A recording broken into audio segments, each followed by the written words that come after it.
नहीं भागना चाहिए, गलत काम कर रहे हो तुम, पुलिस के ऊपर हमला कर रहे हो। हम लोग गलती नहीं करेंगे, अब कभी गलती नहीं करेंगे। क्यों गोली चला दी है पुलिस के ऊपर? सर हम लोग भागना चाह रहे थे कि फायर करके निकल जाएंगे। गलती वहाँ की अपराध करो फिर दूसरी अपराध कर रहे हो। गलती हो गई सर। हम लोग प्यार से लेके आ रहे थे, इतना भरोसा नहीं था तुम लोगों पर, किस तरह करोगे। चलो फिर गाड़ी खोलो।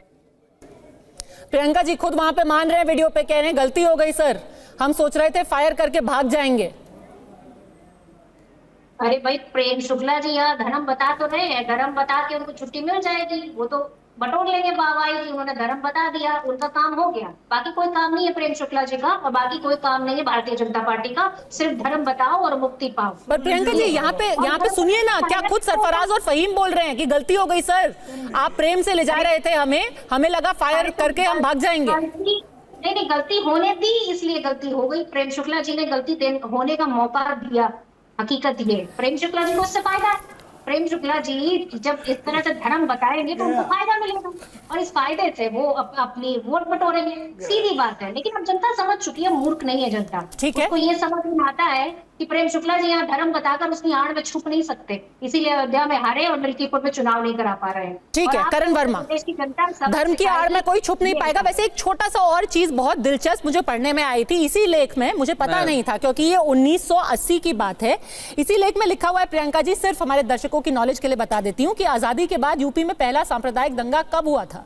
वो हुआ था मुरादाबाद में मुस्लिम और अनुसूचित जाति के लोगों के बीच 13 अगस्त 1980 के दिन ईद के दौरान यहां पर दंगे हुए थे और कई दिनों तक चलते रहे। आग मुरादाबाद से निकलकर अलीगढ़, बरेली, इलाहाबाद यानी कि प्रयागराज तक फैल गई थी और उस वक्त मुख्यमंत्री थे उत्तर प्रदेश के आपके पार्टी के वीपी सिंह। करण वर्मा, देखिए दंगा किसी भी समस्या, पद्मजा जी मैं बोल सकता हूं प्लीज? एक सेकंड करण वर्मा, मैं बोल सकता हूं? हाँ करण वर्मा, प्रोफेसर यादव जी देखिए, प्रोफेसर यादव बहुत वक्त से वेट कर रहे हैं, प्रियंका जी उनको भी बोलने का मौका दीजिए। करण वर्मा, प्रोफेसर यादव, एक सेकंड मैं बोल सकता हूं।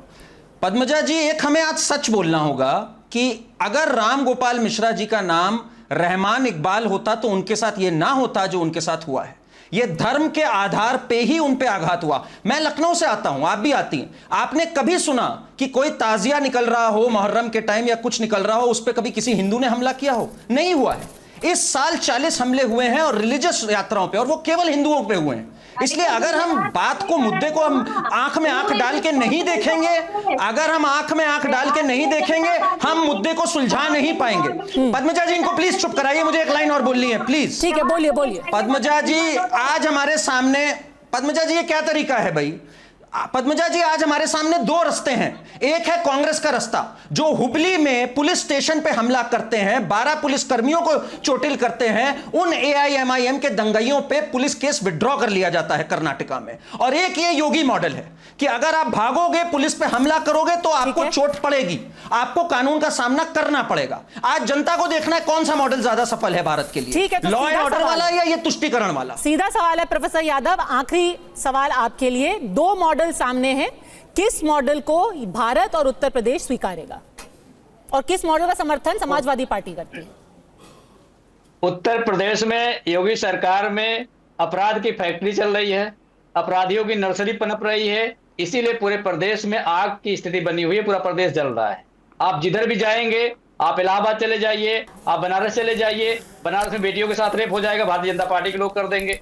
आर्यन मिश्रा जो फरीदाबाद में मॉब लिंचिंग का शिकार हो गया था, वो हिंदू था, तो भारतीय जनता पार्टी ने ना हिंदू को छोड़ा है, ना मुसलमान को छोड़ा, ना किसी और धर्म को छोड़ा है। भारतीय जनता पार्टी को अपनी सत्ता के लालच में किसी की जान भी लेने के लिए भारतीय जनता पार्टी पीछे नहीं हट रही है। ठीक है, बहराइच को समय रहते अगर चाहते भारतीय जनता पार्टी के लोग तो बहराइच का दंगा ये नहीं भड़कता, लेकिन भारतीय जनता पार्टी को चुनावी फायदा लेना है, राजनीतिक रोटी सेकनी है। लोग की जान जाए तो जाए, लोग घर जले तो जले, लोगों का परिवार उजड़े तो उजड़े। आर्यन मिश्रा से पूछिए कि 22 साल की उम्र में 4 महीने पहले शादी हुई थी, उनके मन में इतना जहर कहां से आ गया कि किसी के घर पे चढ़ करके हम झंडा लगाएंगे, दूसरा झंडा लगाएंगे। ये जहर भारतीय जनता पार्टी के लोग प्लान तरीके से ट्रेनिंग चला करके लोगों के बीच में डाल रहे हैं और देश के बीच में खाई पैदा कर रहे हैं। इससे देश का विकास नहीं होगा। ठीक है, ये मॉडल लोगों के सामने है। तथ्य लोगों के सामने है, इतिहास और वर्तमान सभी लोगों के सामने है। वही फैसला करेंगे कि कौन सा मॉडल उन्हें बेहतर लगता है। आप सबका हमारे साथ अड़ी में जुड़ने के लिए बहुत बहुत धन्यवाद।